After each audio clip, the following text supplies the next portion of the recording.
I will begin this video by referencing something I brought up at the end of the last video, the concept of archetypes. In Jung's mind, an archetype is a universal pattern to human existence.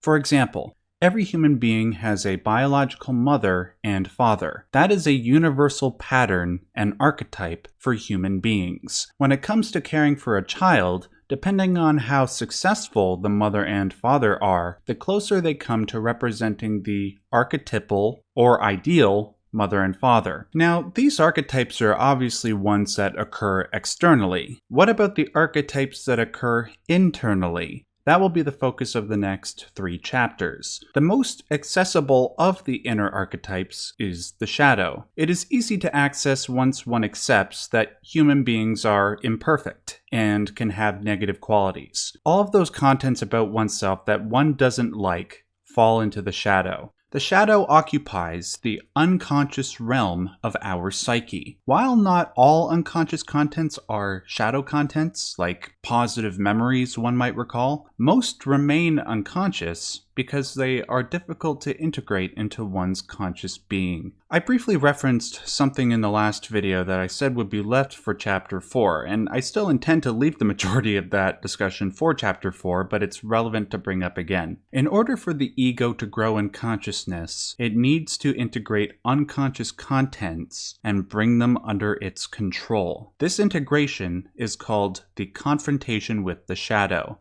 In successful cases, a human being will recognize a certain negative quality about themselves and either destroy that quality or control it so that the quality doesn't negatively impact their lives. In unsuccessful cases, 2 things might happen. Like I said in regards to complexes in the last video, the shadow has the potential to subsume the ego and bring it under its control. The person then becomes an avatar for the shadow and will do its evil bidding. A good example of the shadow possessing the ego occurs in the film Apocalypse Now. The character of Colonel Kurtz, the main antagonist of the film, goes from being a decorated officer in the US Army to a man that will decapitate those who displease him. For more information on how Colonel Kurtz exemplifies the shadow concept, please refer to my 2-part series on Apocalypse Now, which I will link in the description box. Now, the assimilation of the ego to the shadow is one thing that can happen during the confrontation with the shadow. If the ego isn't assimilated right away, or only partially, the outside world will mirror one's shadow. Now, what does this mean? Well, imagine a person that doesn't succeed well in social situations. That inability to socialize would be a negative quality, one that the person tries to suppress inside their shadow. The natural consequences of this suppression will be its projection onto one's environment.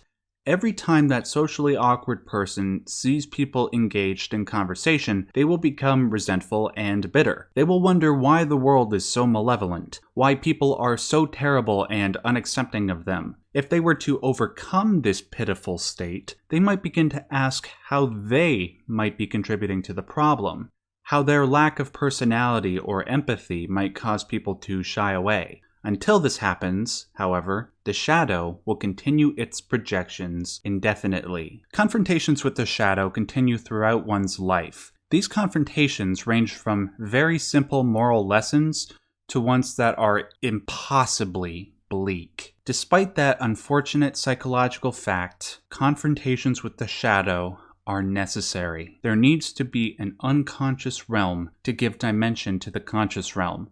Otherwise, neither can exist. It's like if light were to exist without darkness, or darkness without light. It's an impossibility.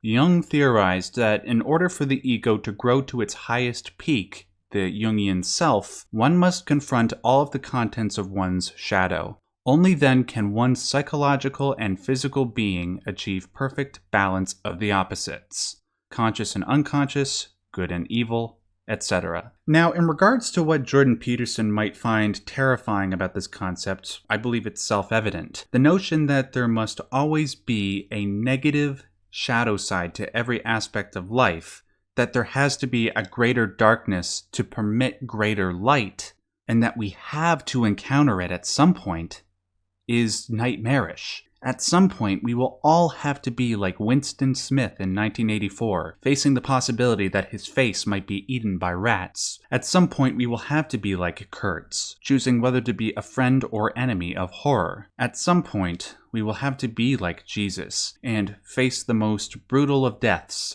despite our innocence. If we don't, we risk being assimilated by the shadow, and all of our work in favor of the good becomes null and void. In the next chapter, we will discuss another archetype of the unconscious mind. The shadow is a sort of general term that encompasses a large amount of unconscious contents. There are specific sections of the shadow that belong to specific archetypes. Two of those unconscious archetypes are the anima and the animus, also known as the syzygy.